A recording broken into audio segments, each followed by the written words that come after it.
Okay, now we're going to move on to the fifth chapter of my book, 7 Years to Life. This chapter is called Devil's Den. Most people want to be accepted or respected by particular groups that are important to them. Acceptance, respect, and in some cases, love in our adult years usually are what people look for when choosing friends, business associates, husbands, or wives. As adults, we also search for commonality of goals, while at the same time we look for people whose strategies and ideas in attaining those goals are diverse and oftentimes different from our own.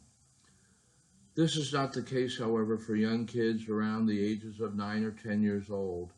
I touched on the apartment complex that I lived in with my mom and how it was a little community in itself.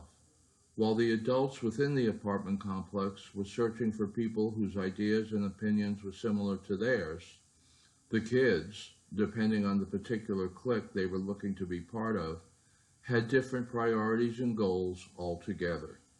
Each clique required some different qualifications in order to be a member. One, you had to be tough. This did not mean that you had to be able to be the toughest person in the clique, but you had to be able to throw a punch and take a punch, both physically and emotionally. Two, if you had a decent voice and you could hold a note, singing was a highly desirable trait. Not only does singing, but the love of doing so is valuable because back in the day, young kids and teenagers sang on many corners in New York. I remember telling a friend of mine after our family moved out to California how the kids out there in New York and apparently New Jersey loved to sing on those corners. My friend said to me that was probably a great way to get pussy. I went on to tell him that though I could not be sure, I did not think that pussy was the motive for the teenagers either. You see, when we were singing on those corners, we could care less who was watching or listening because we were engulfed by the joy of singing and the release it provided. As the drifters sang in the song up on the roof, all my cares just drift right into space. Being proficient in Chinese handball certainly did not hurt either. Chinese handball was a far different game than the traditional handball. It required a reasonably smooth sidewalk and a smooth wall that the sidewalk came to. This was usually the wall of a store or some sort, but it was never played against the walls of the apartment complex because they were made of brick. The sidewalk also had to have lines that were naturally intended, or the lines could be drawn with chalk. However, chalk was the last option due to the fact that during the gameplay, that is, the chalk often became erased. The purpose of the lines was to create boxes that the players occupied. There were 4 boxes: the ace box, the king box, the queen box, and the jack box. The ace box, of course, was the most coveted box. We called the ball a Spalding, and it was pink in color, consisted of very soft rubber, and it appeared similar to the inside of a tennis ball. The object of the game was to attain possession of the ace box and hold it as long as possible. The ace box advantage was that the ball was always served from that box. The ball always had to bounce before hitting the wall. It was not required that after the ball hit the wall, it had to bounce coming off the wall. It could be slapped on the fly, but had to always bounce before hitting the wall. The ace box would start the game off with a serve that was allowed to land in any of the other 3 boxes.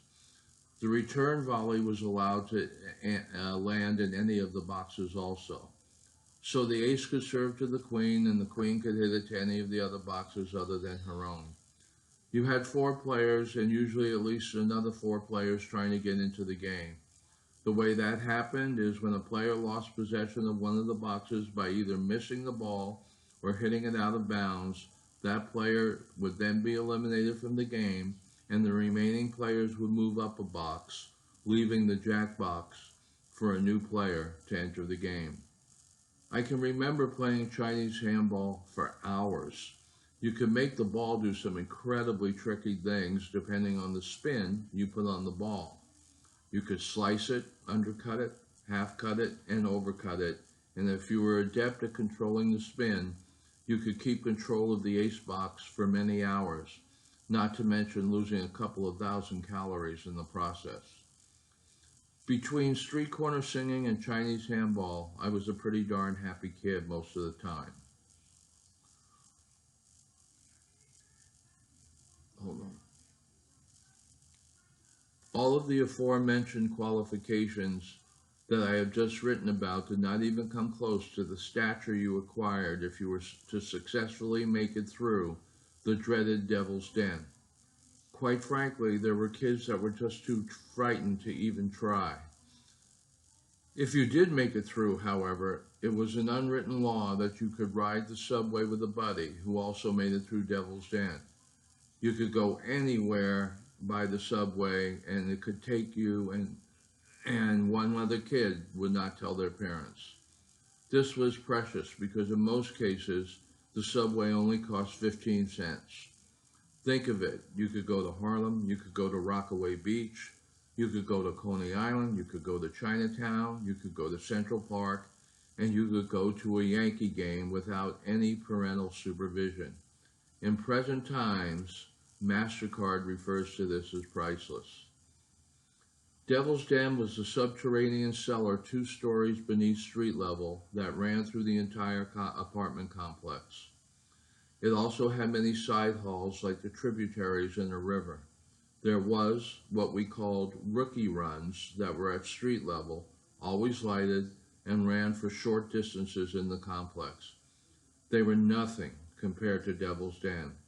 It took a lot of guts to attempt to go into one end of the den and come out the other. You have to understand there were numerous urban legends surrounding Devil's Den. Like most urban legends, they were entirely untrue or greatly embellished. There was the kid that went in, never came out, and was never seen again.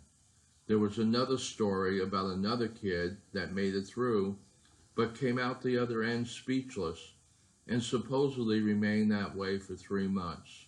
Another one I remember being thrown around often was about the kid that successfully made the journey, but he came out with completely white hair that, according to the legend, stayed for that way for a year. What made attempting this so difficult was not urban legend, but the fact that down in the bowels of the apartment complex, you knew there were cat-sized rats and whatever other creepy little inhabitants that existed there. This raises the question, why was it so hard to go from one end to the other end? It was completely dark, rendering you blind. It did not matter which end you started from because both ends had 2 flights of stairs downward towards the den. Once down there, you could wait an eternity for your eyes to adjust to the darkness, but you still remained in a state of blindness. The only way that the lights could be switched on was by using a key inserted into different locks along the pathways of the den. There were only 2 maintenance people that possessed those keys, and they were informed ahead of time when someone was going to try to traverse Devil's Den.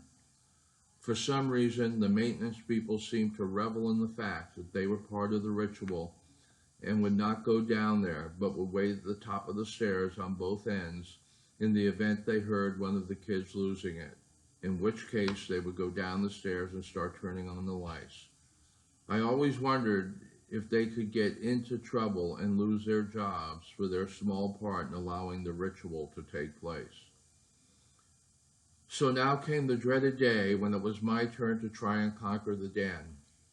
I remember not sleeping well the night before.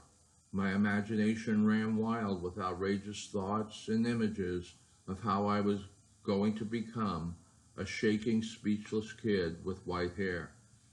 It did not matter however, because I wanted to be cool, and more importantly, I desperately wanted the freedom that the subway provided.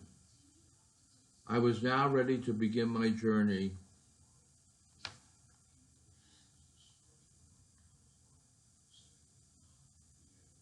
I was now ready to begin my journey, though my mind was yelling at me, you know you are a fucking idiot to be doing this. Nonetheless, I proceeded forward with my quest.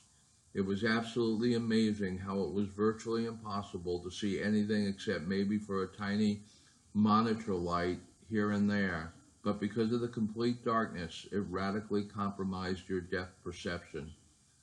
I remembered that while planning for this, I walked above ground from one end of the complex to the other and estimated that that distance was roughly 1/2 of a mile.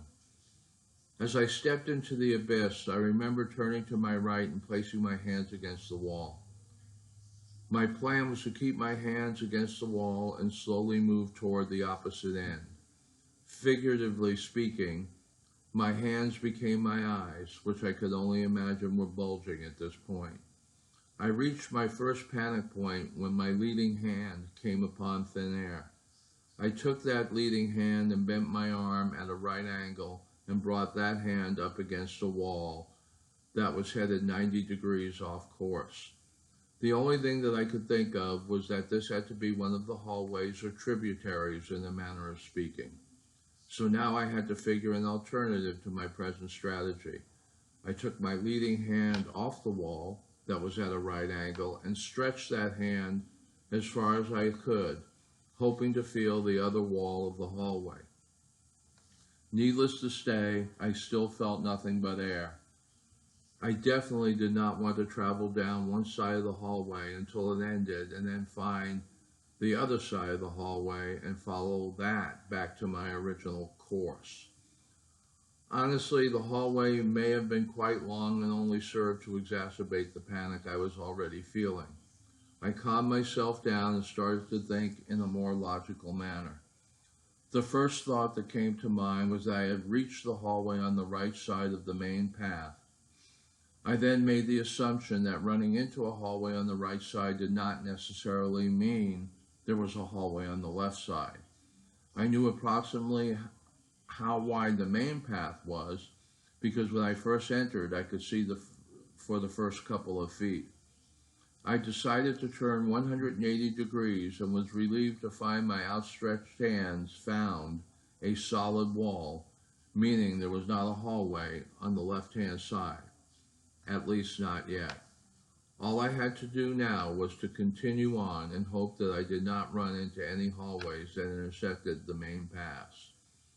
I did come upon a few more hallways, but fortunately none of them intersected the main pathway. I was now beginning to feel that this was going to be a slam dunk. A few feet further down the line, my euphoria was shattered. I began to hear some squealing and some crunching as I went along. I also felt something crawl down the back of my neck between my shirt and back. It took every ounce of willpower that I could muster to keep my hands on the wall, because now that this happened, I was determined to get out of there as fast as humanly possible, considering I still could not yet see. I finally saw the light at the end of the tunnel, and I was overcome with relief. When I finally got to the exit stairs, I gathered myself, puffed out my chest, and ascended the stairs, went out to the exit door, to my cheering and backslapping friends. Of course, I acted like it was not a big deal and told them it was a piece of cake, but they knew I was bullshitting. Writing the story about that day brings back the fear and anxiety, and yet I still feel enormously proud. I'll tell you one thing, I don't think I would have the guts to try it today.